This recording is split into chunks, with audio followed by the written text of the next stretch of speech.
नमस्कार मित्रों, स्वागत है आप सभी का आपके अपने YouTube चैनल जीपी एडुकेयर पे। और मैं हूं डॉक्टर गणेश पांडे। मित्रों, आज हम लोग BEO 2023 के बारे में चर्चा करेंगे।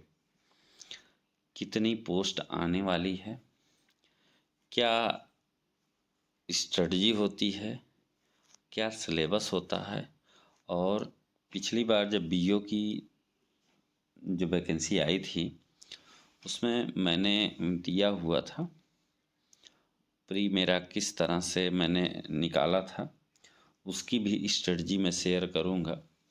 और मेंस में कहाँ कमी रह गई थी मैंने अपनी एनालिसिस किया और उसकी भी स्ट्रेटजी में शेयर करूंगा। तो पहली सीढ़ी तो प्री की ही होती है। प्री हमको कैसे पढ़ना है, और अगर सब कुछ सही रहा तो इसका विज्ञापन जल्द ही जारी हो जाएगा और सबसे पहले इसी का एग्ज़ाम होगा। तो शुरू करते हैं कि क्या स्ट्रेटजी रही और कैसे हमने पढ़ाई की, to the point, to the syllabus, और उस पढ़ाई के आधार पे कैसे हमारा BEO का प्री निकला था। तो उसमें क्या होता है कि प्री और मेंस ये दो फैक्टर होते हैं, दो परीक्षाएं होती हैं BEO में। और खंड शिक्षा अधिकारी की ये पोस्ट है, अच्छी पोस्ट होती है, गेस्टेड पोस्ट होती है।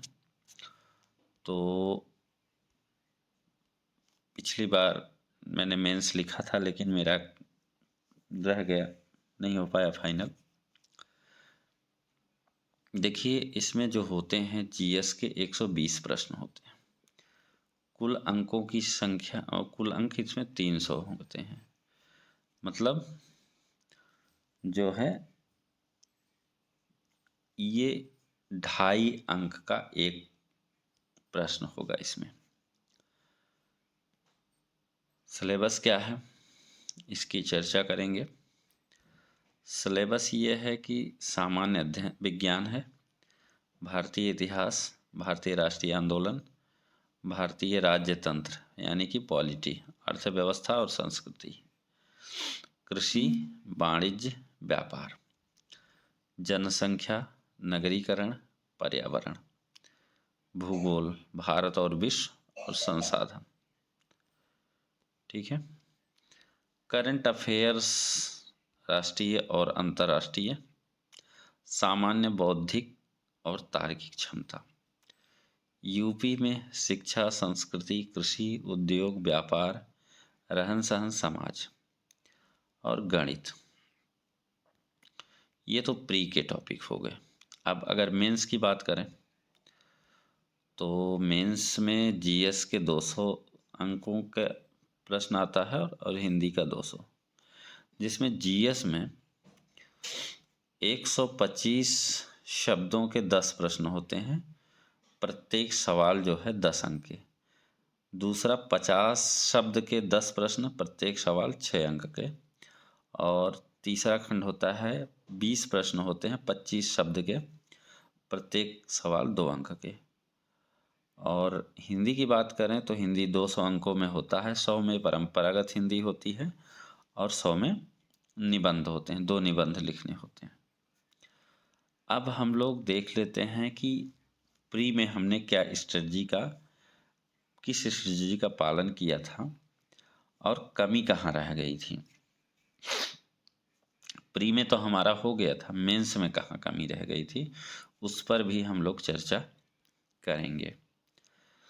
मैंने BEO की परीक्षा कैसे पास की, प्री एग्जाम, किन पुस्तकों का सहारा लिया और रणनीति क्या थी, आज इसी पे चर्चा करेंगे। तो जो GS का पार्ट होता है, जैसे मान लीजिए हिस्ट्री से में ये जो है क्विक बुक, दृष्टि का क्विक बुक का सहारा मैंने लिया था, और पूर्वावलोकन। पूर्वावलोकन, और लास्ट में आए हुए सवालों को हमने हल किया था। और यही जो रणनीति है, जैसे ज्योग्राफी में महेश बरनवाल पूर्वावलोकन आए हुए प्रश्न 10 साल के लोक सेवा आयोग के,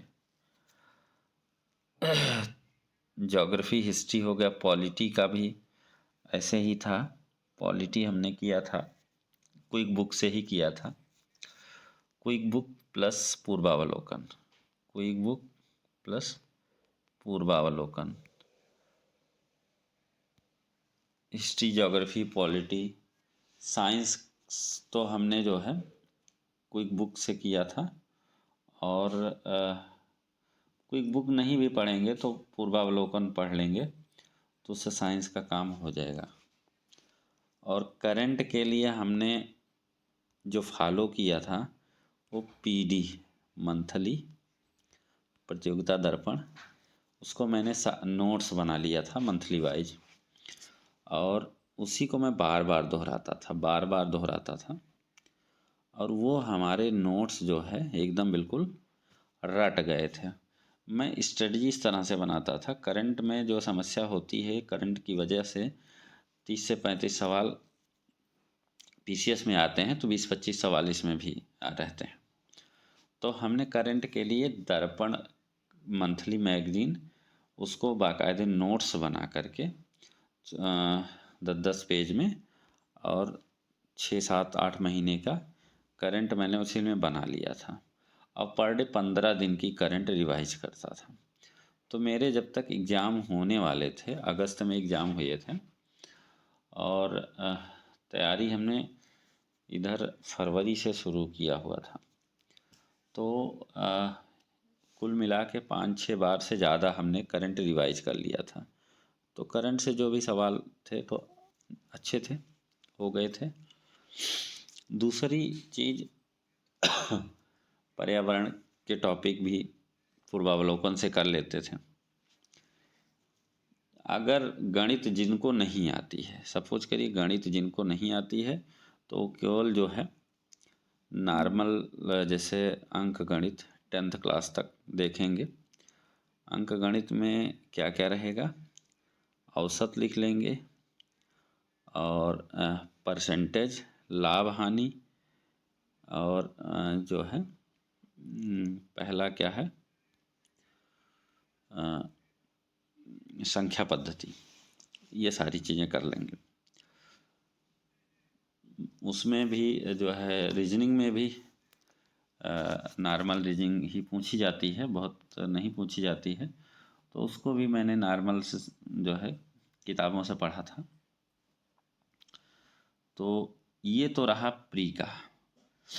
अब मेंस में जो है गलती हमारी हुई कहाँ थी, जीएस में जो आंसर राइटिंग था वो टाइम हमें कम मिल पाया था आंसर राइटिंग करने के लिए, प्रैक्टिस करने के लिए, जो कि हमें जीएस में नंबर कम मिले थे। इस वजह से जो है फाइनल सिलेक्शन नहीं हो पाया।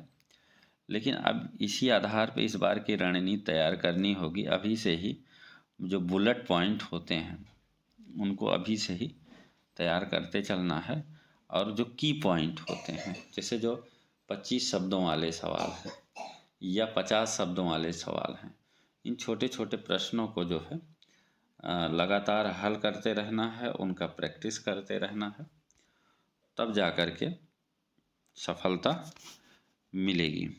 क्योंकि अगर आयोग विज्ञापन अगर आ जाता है मार्च में, तो अप्रैल या मई तक परीक्षा हर हाल में प्री हो जाएगी, और उसका मेंस भी जो है अगस्त या सितंबर तक हो जाएगा, बहुत लेट होगा। तो इसलिए समय बहुत कम है, और रणनीति के तहत जुटना है, चूँकि अगर रणनीति से काम नहीं किया जाएगा तो जो है सफलता मिलना मुश्किल है। तो इन्हीं रणनीति को पकड़िए, एक बुक पकड़िए, हम कहते हैं दृष्टि की जो है क्विक बुक सारी पकड़ लीजिए, और घटना चक्र की पूर्वावलोकन पकड़ लीजिए, और लास्ट में जब हमें महीने का क्या 20-25 दिन बच जाए तो कुछ नहीं करना है, सारी रख देना है। जो आए हुए पेपर हैं 10 साल के लोकसेवा आयोग के, उनको हल कर डालना है और करंट बार बार रिवाइज करते रहना है। प्री जो है हो जाएगा। तो ये तो रही आज ये रणनीति। वीडियो अच्छी लगी हो तो कृपया चैनल को सब्सक्राइब कर लीजिएगा और ज़्यादा से ज़्यादा लोगों तक शेयर करिए, जिससे इस रणनीति का फ़ायदा अन्य लोगों तक हो जो नए हमारे प्रतियोगी हैं। तो आज के लिए इतना ही मित्रों, फिर मिलेंगे। तब तक के लिए ओम नमः शिवाय।